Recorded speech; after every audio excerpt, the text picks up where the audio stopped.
Hey everybody, listen up. I got mega huge news. Meat Eater Live is heading back out on the road. That's right. Join me and the crew. Clay Newcomb, Cal, Yanni, Spencer's going to be there. Phil the Engineer's going to be there. Meat Eater Live headed back out. Now, when you get every ticket, okay? Every ticket you buy, you get a signed copy of our new Meat Eater Outdoor Cookbook. This tour is celebrating the release of the book. Buy a ticket, get a signed copy, Meat Eater Outdoor Cookbook, wild game recipes for the grill, smoker, camp stove, and campfire, which I'll point out is a $38 value. Here's where we're going to go. April 23rd, the Mesa Art Center in Mesa, Arizona. April 24, the Balboa Theater in San Diego. April 25, the Grove in Anaheim, California. April 27, the Crest Theater in Sacramento. April 29, the Union in Salt Lake City. April 30, the Egyptian in Boise. May 1, the Wilma Theater in Missoula. May 2, the Bing Crosby Theater in Spokane, Washington. May 4, Revolution Hall in Portland, Oregon. And May 5, the last day of the tour, Pantages Theater in Tacoma, Washington. For tickets and more information, visit the events page at themeateater.com. Hope to see you at the show. All right, Woods people, the season is going to be here faster than you can imagine. I know you've all been out there dialing in your archery equipment. Actually, there's a real world out there, and if you're anything like me and my friends, you've been taking your time getting your bow ready. We'd never advocate for you being irresponsible, but we understand it's pretty easy to end up really busy this time of year. Hey, I've been busy building brownie points. Does it work? Yeah, they don't carry over. Well, we decided to call up some of the experts to get some of their ideas on some of the things that might help you be more successful this season. That's a good thing, because my 10-yard pin needs a little work. Do you like that? Does it work out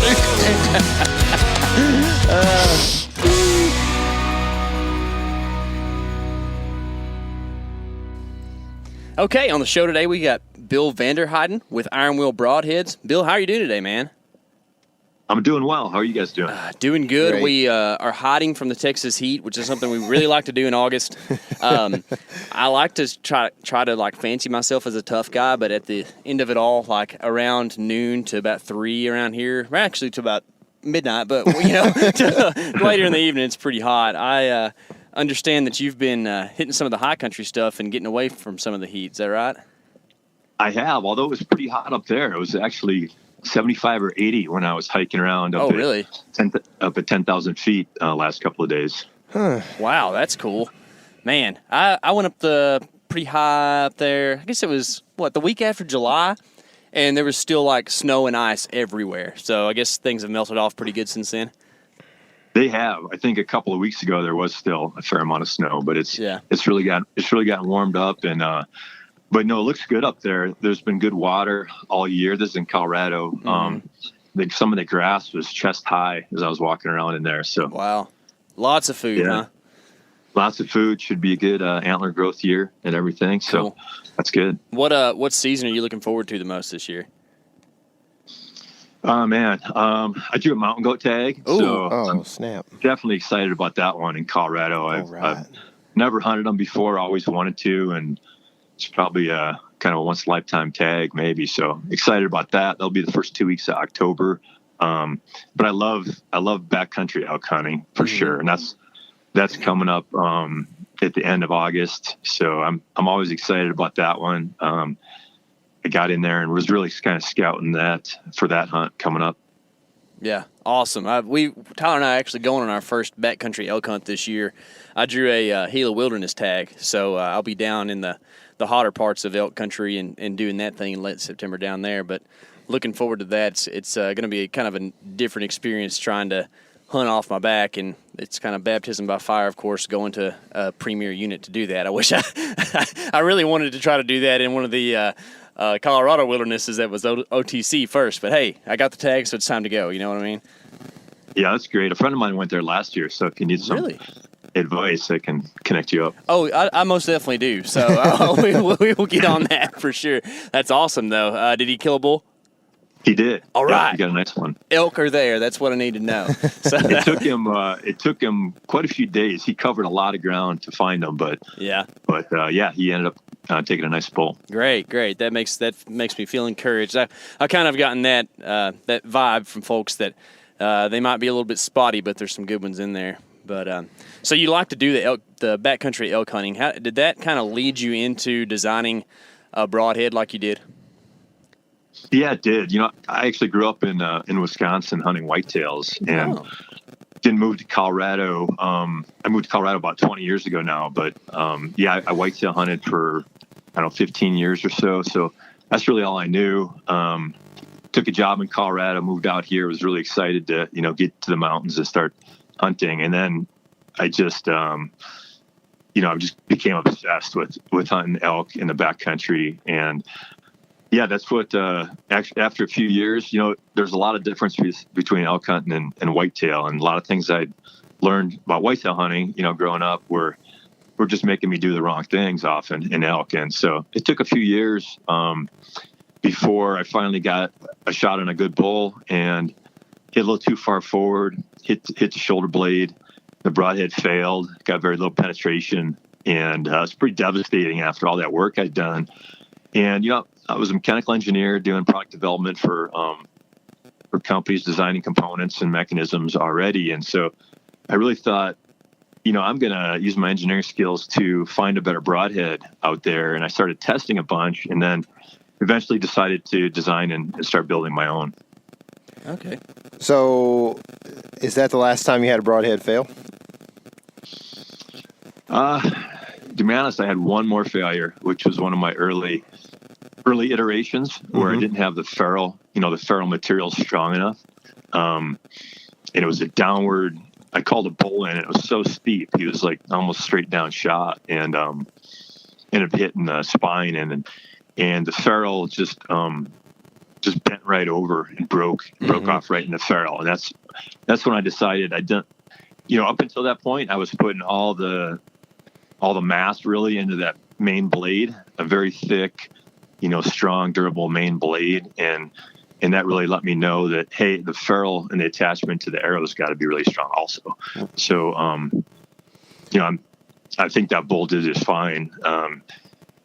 He actually dropped from the shock, rolled down the steep hill, got up and ran off. And, wow.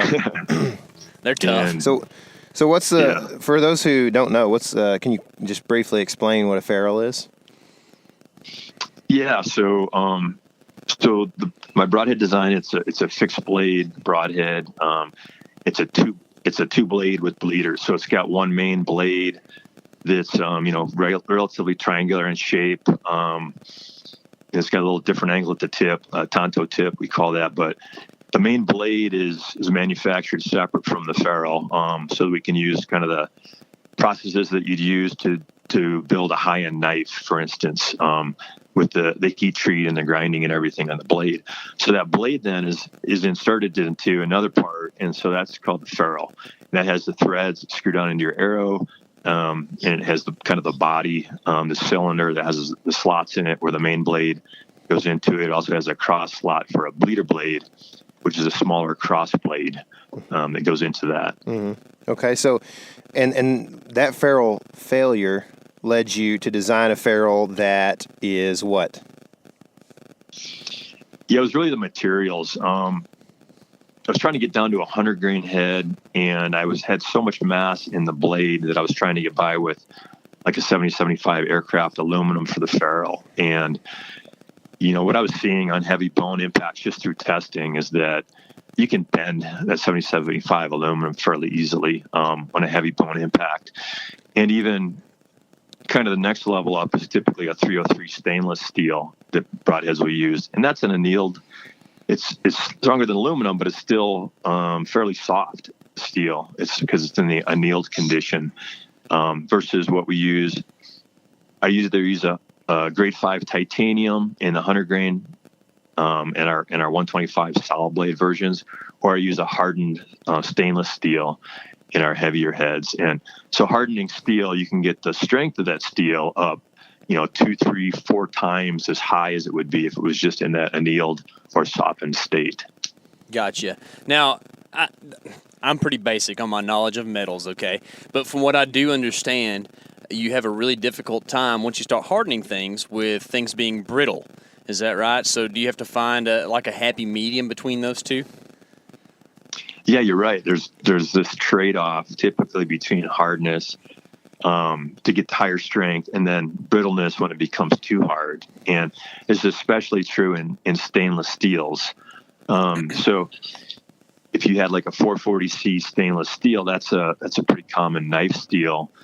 If you harden it enough to get a good, so by hardening it, you make it this compression strength is stronger and the hardness is higher. And hardness is kind of measured by just you drive this, you kind of dent the surface and measure how far you dent with a certain force. But what you get with this high hardness is you can get a much sharper edge and retain that edge better. So if you say with the 440C stainless steel, to get it hard enough to hold a really good edge, it becomes pretty brittle. And that's one of the steels I tried initially. That was the initial steel I tried, actually, 440C. But what I saw is on bone impact, I could snap those. They're pretty brittle failures. And so that led me down to trying some different steels, eventually going to tool steels. And I settled on A2 tool steel. And A2 is used for metal stamping dies and punches. So it can not only get a very good edge on it to cut metal, it's also very tough. So you can punch and form metal or cut metal without chipping or breaking that edge. So it's really a great steel for the demands of bow hunting big animals, because not only can you get an excellent edge sharpness and retain that edge so you can like slice all the way through an elk and still shave hair with it, but it also has this great impact strength where I've shot it through moose femur bones and blown right through, and the blade looks good yet. And stainless steels would typically break when you do that with those. Yeah, wow, that's cool. It's neat to hear kind of what they can really hold up to. So, and we've been talking a little bit about blades now, but can you just talk a little bit now towards like the blade design and maybe why you decided to include bleeder blades? Yeah. So I started out with just testing a bunch of broadheads out there. I just bought a bunch of them and tested them. I was saving elk shoulders and with the meat on, the hide on, and mounting a couple of them a couple feet apart and shooting through those. I was shooting through a bunch of different materials and bones. And what I was finding is that a 2-blade head outpenetrated a 3-blade head by quite a bit. 3-blade, either chisel point or kind of a one-piece construction 3-blade. And so I was always been a 3-blade guy, and I just thought they would fly better, or I thought they'd be a little more symmetric. But anyways, when I found that penetration was so much better on the 2-blade cut on contact design, I started down that route. And what I found out too is if it's not too long, if it's relatively compact, they can fly really well too. I didn't see any improvement in a 3-blade over a 2-blade in flight. The one negative I saw on a lot of 2-blade is that if they had that same angle all the way out, then the tip got kind of thin and weak way out at the end, and you could break those tips off on bone impact. So in my design, I have a second angle at the tip. So the main body is 44 degrees or 22 degrees per side is kind of that main triangular shape of the blade. And then right at the tip, it goes to 80 degrees or 40 per side. So it brings that tip way back in. It shortens up the head to, it's only about 1.2 inches long, that main blade is. And then it really strengthens up the tip as well. So anyway, that's kind of how I ended up with the 2-blade. For a couple of years, I didn't have a bleeder. I was just going for max penetration. And it was penetrating great. But the problem I would see is once in a while I'd get a really poor blood trail, like, no blood or very little. But I just realized I had my brothers and friends shooting these as well. And we had taken, quite a lot of animals in those first couple of years with them. And once in a while we get a poor blood trail, and it just seemed like that single slice through just depending on, where you hit and what angle it was compared to the muscle or hide, and if that hide can kind of get tension back up, or, I don't know what all the factors are, but I could tell you that occasionally with that single slit, it just would get a very poor blood trail. So that's when I added the bleeder blade. We prototype tested the different bleeder blade sizes, locations, and settled on this 3/4 inch wide bleeder blade that's set back from the main blade, and found that really helps open up the hole. That doing that cross slice, now those kind of the corners of that T at the inside, they kind of pull back and leave a hole open. They can't really stay tensioned up. There's got to be kind of an open hole, and it just kind of assures you're going to get some blood coming out of there, and often a lot of blood, because with our really sharp edges that stay sharp and slice all the way through, you get a lot of bleeding internally, and a lot of that blood can then make it out with that open hole.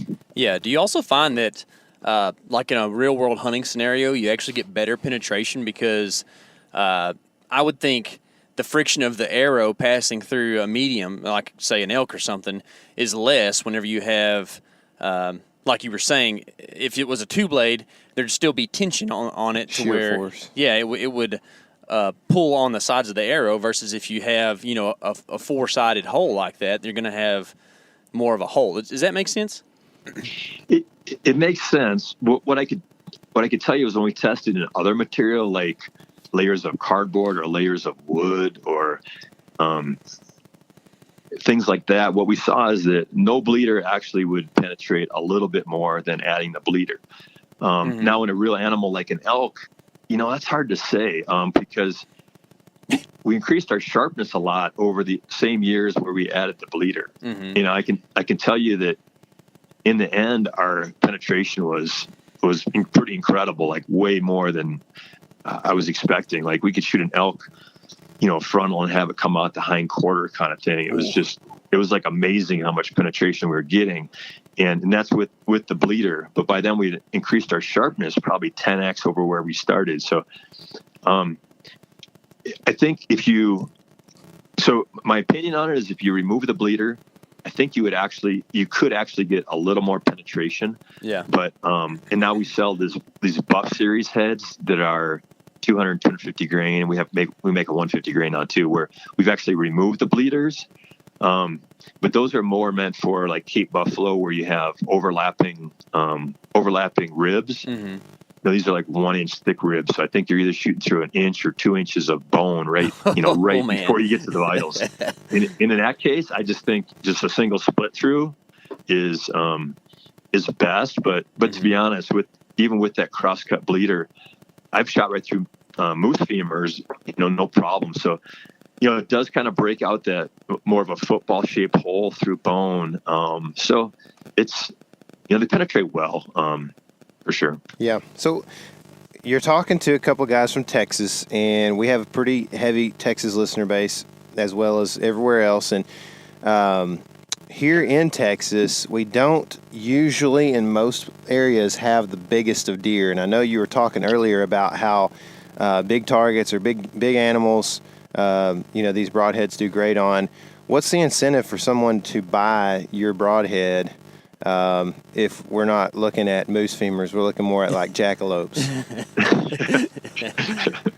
Right. Well, yeah, I use them on mule deer, and I go back and hunt either Wisconsin, Illinois, or Indiana, or sometimes multiple states there for whitetails, along with my brothers. I have 4 brothers that bow hunt, and we do a brothers hunt every year, and we all hunt whitetail with them. And I think the advantage on a whitetail is just you got some more shot options there, because and this can depend a bit on what your setup is, but for myself and my brothers, kind of any shot, any angle, that thing's going through. My last couple mule deer have been head on or slight quartering. It was slight quartering, but head on basically. And, I know I can do that frontal shot and not worry about really hitting that shoulder blade. I put one right through the shoulder blade and pass through. And so I think that's the advantage on a smaller animal like a whitetail, is that, if you're straight down, you got to go through the spine, not a problem. We had guys shoot a huge whitetail and just severed the spine in two. And Really? we had a guy, Tony Treat, shot his mule deer buck, high country mule deer buck last year. This was a 200 and some inch buck in Colorado, straight down off a cliff. And it was a big mule deer, and he completely severed the spine, and that broadhead went down into the vitals. So I think those are cases where mechanical is going to fail you, if you're trying to hit the spine like that. So I think it makes more shot opportunities and more margin for error if you do hit, say, that shoulder blade or the spine or something like that. Yeah, I got you. Now, I should say that I don't recommend taking, bad shots or shooting through bone. I mean, try to take ethical shots. I'm just saying, if something goes wrong, you hit a little forward, hit that shoulder blade or that leg bone. This gives you more margin for error, that there's a good chance you're going to get through that and make it to the vitals. Mm-hmm. Yeah, and I mean, you might as well just. I'm not a big fan of like preparing to be bad, but I also understand like why not shoot something that's going to work in more scenarios. That makes more sense, and that's more of a positive way of looking at things, and that's kind of what you've got here. Overall, what's the cut diameter with the bleeders and the main blade? Yeah, so the main blade is 1.16 inches wide, and the bleeder blade is 3/4 of an inch wide. So a total cut is 1.812 inches. That's pretty standard for a lot of mechanicals, really. Unless you start looking at the extremes, like you're not really losing much on cut width, especially if you put value on the bleeder blades as opposed to just two blades going in. So yeah, that's cool. So one of the things that a lot of times people have a hang up on with a traditional fixed blade broadhead is going to be actually in arrow flight, right? And the aerodynamics that are involved with that, with the modern mechanicals, they really compress down to almost the size of a field point, and that's always field point accuracy. It's what you see on the boxes and stuff. But can you talk a little bit about maybe that design with your broadhead and maybe some of the importance more of bow tuning and having that in check with having a fixed blade like yours? Sure. Yeah. So my broadhead blade started quite a bit longer. There was this kind of past theory that a 3-to-1, 3 times as long, say 3 inches long, 1 inch wide, is what you need to get the best mechanical advantage for penetration. So I started with a bit of a longer blade. What I found out is that wasn't really needed. Just really sharp edges and bringing that tip in back a long ways, it still penetrated really well, and the flight improved a lot. So at this point we're about 1.2 inches long is the main blade. So it's a pretty compact design compared to some other, 2-blade heads out there. And I used to say these are going to shoot well for everybody, because that was kind of my experience between myself and my friends and my brothers and stuff. But, we all had a level of tuning that was pretty decent. And, but I would say that most everybody they shoot really well for, and there's some guys that are, that tune their bow well and shoot a lot of long range that they really shoot great for them. Out to 100 yards plus, they're hitting with field points. And I've got a range here where I've got it out to 120, but I shoot to 100 a lot, and to me they're hitting right with field points. But what I'd say is that there's a certain level of tuning needed for that. If you're shooting under 40 yards, it probably doesn't matter. But if you're trying to make those 40 plus yard shots, that's when the tune matters more. I was just on a trip and came back yesterday, and my bow was bouncing around in the back, and I don't know exactly what happened, but oh man, it was way out of tune. and I spent about an hour, and I got it back to where it's just shooting, bullet holes through paper and shooting with bare shaft. So I think what you need to do is have enough knowledge about tuning your bow so that the arrow's coming, straight off of that rest. So I think that's key and it doesn't have to be perfect. But it's got to be close. You don't want that arrow going side to side or fishtailing when it comes off, because with the fixed blade broadhead, you've got more drag on the tip than you do normally. So, because of that, a couple of things become more critical. One is that you need a little bit more vein. really small target vanes that are straight fletched, I wouldn't recommend that for any broadhead really, but especially not for fixed blades. So, the high profile vanes were great. Like, say blazer vanes at a 2 degree or more offset or helical is typically what I'd recommend. Something like that size of a vane. You can do the lower profile, longer ones too, like a heat vane or a Max Stealth, but, put some fletch on there and get some twist on there. Having more twist will just it gives you that stability to where if you get this rotational momentum going, any little wind gust or anything like that is less likely to drive it off course. So, have enough fletch, have enough spin, have the arrow coming straight off the bow, relatively well. Other things you can do to, do yourself a favor is rather than shooting, 310 feet per second with a, 390 grain arrow, add some weight to it. Shoot something that 450 plus grain range and get your speed down under, say, 290.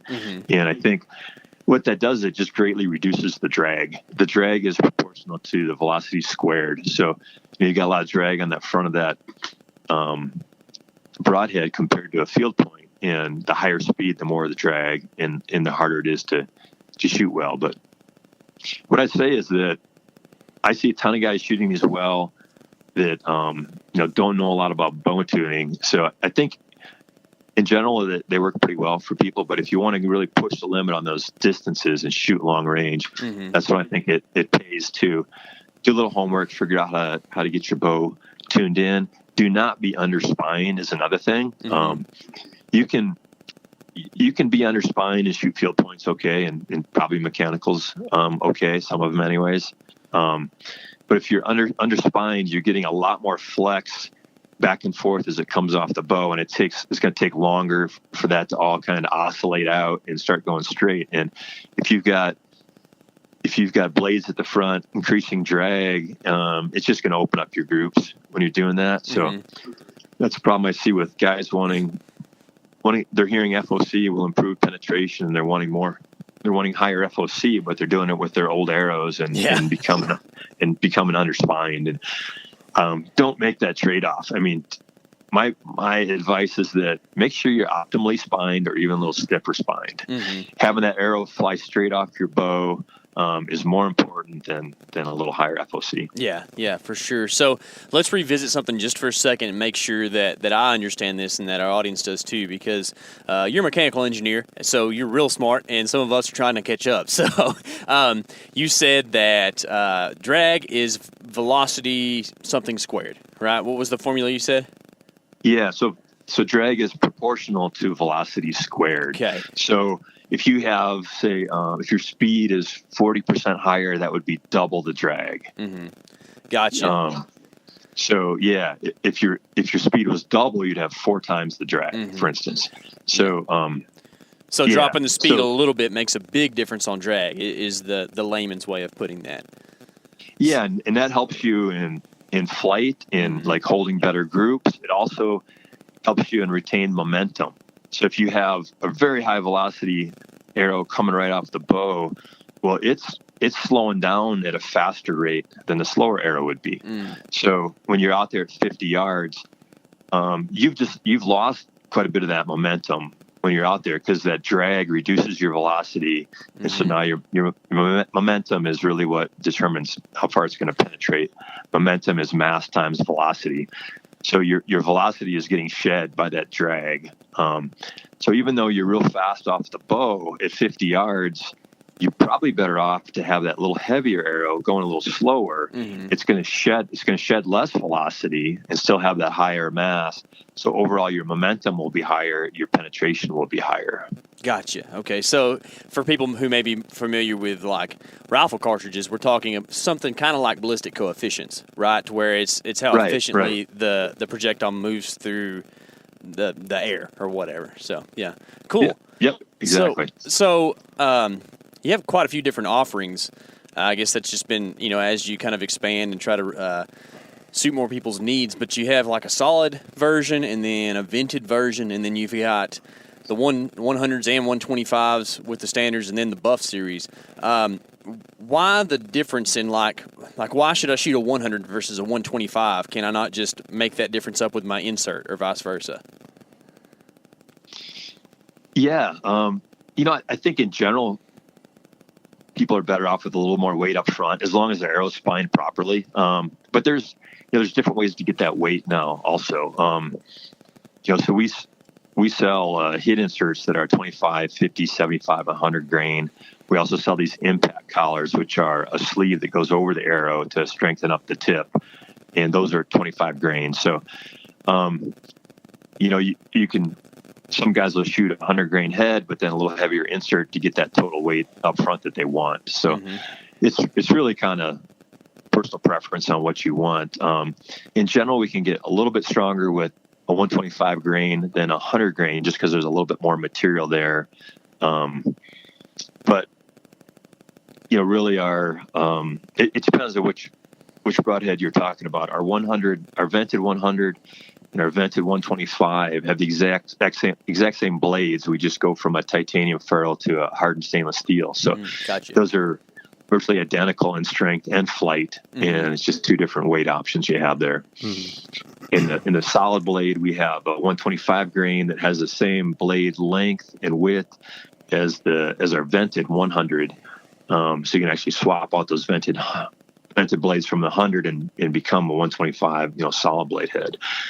And new this year, we have a solid 100 grain head where the length of the blade front to back is a little shorter. It's instead of 1.2 inches, it's 1.050 inches. So it's just a little shorter in length. And that's a great flying head as well. So that's an option. This ferrule's a little bit shorter on that one as well to get the weight down. Gotcha.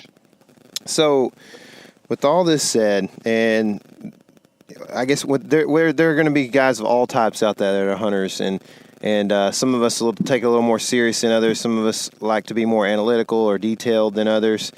Why spend the money for somebody who likes to hunt a lot, but why would you say they need a premium broadhead where they're spending maybe 30, 40, 50 bucks more on a set of broadheads than you could get them at Bass Pro Shops? Yeah, you certainly don't need our broadheads to kill deer and not even to kill elk. I mean, they've been killed with every broadhead out there. What I've tried to do, and I really just designed this for myself originally, was I wanted to kind of make the ultimate broadhead for max penetration through an elk, to get through that shoulder blade and get a complete pass through. And we've probably had at least 30 guys do that at this point, where they got a pass through an elk, including one or both shoulder blades. So that's really what I was going for, is get through that shoulder blade, stay sharp, don't bend anything, don't damage the blade, and continue to slice through the vitals, get that quick kill. And really to do that, I chose to use the best materials I could through years of iterating on design and testing. Using a tool steel with a pretty involved heat treating process, where I do this hardening process where we do a quench, a cryogenic treatment, a triple temper to keep that high hardness and then get better impact strength. And then on the ferrule, using grade 5 titanium, very expensive. It's probably 5 times more expensive than using an aluminum or a 303 stainless steel for a ferrule, but it's really got the best strength to weight ratio there. So, that what you're getting here is you're getting premium materials, premium manufacturing processes that you're much less likely to have a problem or have a failure. It should increase penetration. It should slice all the way through. Typical broadheads out there that you're buying, where you're paying 3 for 30 bucks or 40 bucks in retail, there's a couple markups in there. So typically they're only spending $2 or $3 total for materials manufacturing processes to make that broadhead. So it's pretty low end materials, pretty low end blade steel, pretty low ferrule material strength. This isn't everybody, but it's a majority of the broadheads out there. So a lot of times by the time you go through hide and say a rib, on an elk, I shot a big bull a couple of years ago where those ribs were 3/4 of an inch thick. So in my experience, that's going to take out a lot of blades. It's going to either bend them or at least take the edge off to where it's not really cutting. And so what you're going to get in ours over that is you're going to get a blade that can make it through bone and retain that edge and slice all the way through. Do you need it? No, you don't. But in some cases, yeah, it'll make a difference. And, I think, some guys choose to use them for whitetail and deer and everything, if that's their thing and they want to get a big buck, and I'm not sure about in Texas, but, where I hunt in Illinois, Wisconsin, those bigger bucks have a lot bigger bones too. Mm-hmm. And so, we got more and more guys are using them for whitetail, but I certainly think on an, elk sized animal, having that increased penetration that you get is a big deal. I know a lot of guys are using mechanicals for elk and doing okay, but a lot of guys are having failures too. And, it takes a lot more force to open up that mechanical and push it through the hide and get through that rib. I've done some force measurements to where it's over 10 times as much force just to get through the hide compared to our broadhead. So you're using up a lot of your energy, and you center on a rib bone or catch the edge of a shoulder blade, and you could have a failure there, or you could get very little penetration. And an elk if you get a one lung on an elk, if you only penetrate far enough to get one lung, it's going to go a long ways. You're probably not going to find that elk. So, yeah, that's I don't have a way to prove it, but I believe last season I had a malfunction on an expandable on an elk. I also killed one, but I hit one kind of high in the shoulder and didn't get near the penetration what I thought I should. And that's kind of what has led me kind of down the path of wanting to go to a fixed blade and heavier arrow and this and that. And it's a constant progression, which is kind of fun for me. I really like that part of archery. I'm not a bow tech kind of guy. I don't know how to tune that well personally. I can move my rest around stuff, but I kind of have to go to the shop. But I do feel like at least researching and figuring out arrows and stuff and then broadhead combinations is something kind of cool and fun that we can all kind of mess around with. And we asked the question about a premium head, and with that comes price. What is the price of a 3-pack of one of your broadheads? Yeah, they're 3 for $99.95. Okay. And so with that, how many times can you reuse a broadhead usually?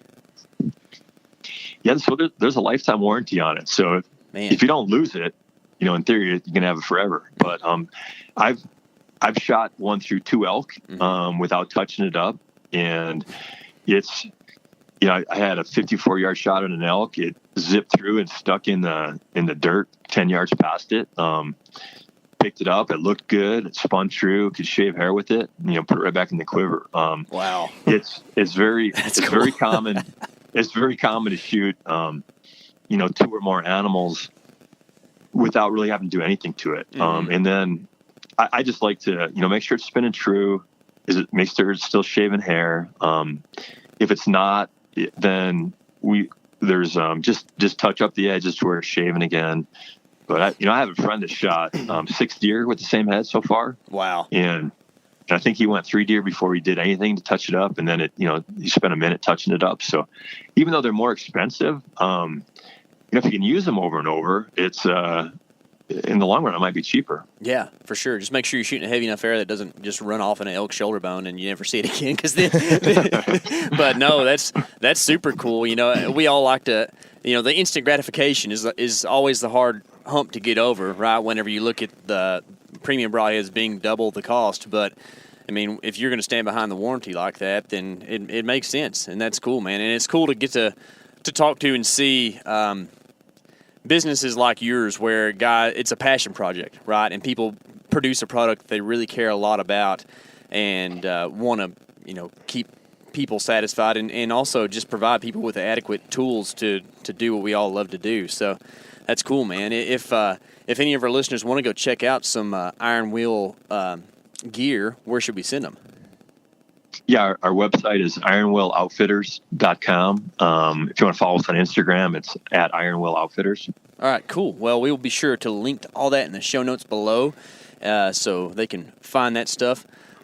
Bill, thanks so much, man. It's cool to get to talk to a person like you who who really knows the ins and outs and about manufacturing these things and doing something right and doing a job the way it's supposed to be done. So thanks so much for your knowledge and your time, man. We really appreciate it.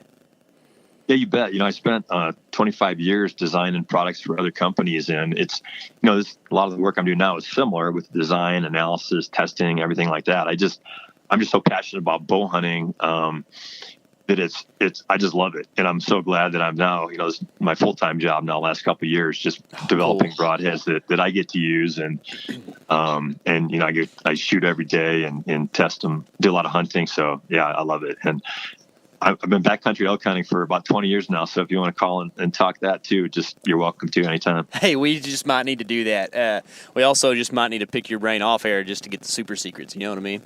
So. You bet.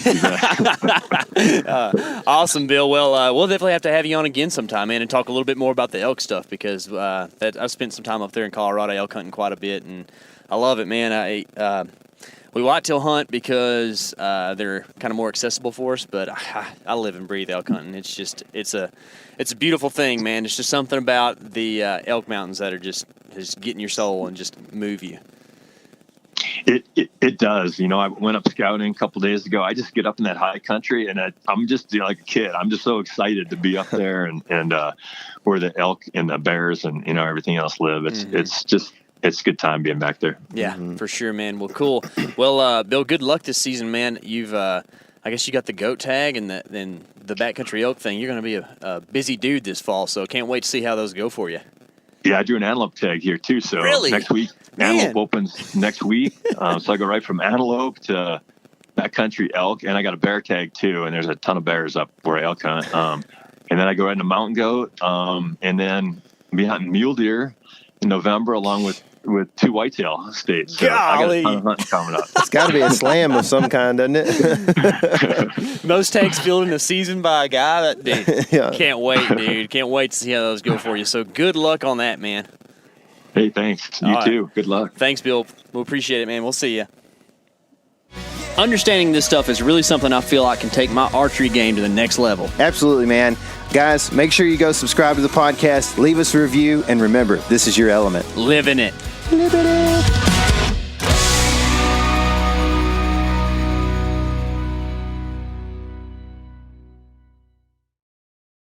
Hey everybody, listen up. I got mega huge news. Meat Eater Live is heading back out on the road. That's right. Join me and the crew. Clay Newcomb, Cal, Yanni, Spencer's going to be there. Phil the engineer's going to be there. Meat Eater Live headed back out. Now, when you get every ticket, okay? Every ticket you buy, you get a signed copy of our new Meat Eater Outdoor Cookbook. This tour is celebrating the release of the book. Buy a ticket, get a signed copy, Meat Eater Outdoor Cookbook, wild game recipes for the grill, smoker, camp stove, and campfire, which I'll point out is a $38 value. Here's where we're going to go. April 23rd, the Mesa Art Center in Mesa, Arizona. April 24, the Balboa Theater in San Diego. April 25, the Grove in Anaheim, California. April 27, the Crest Theater in Sacramento.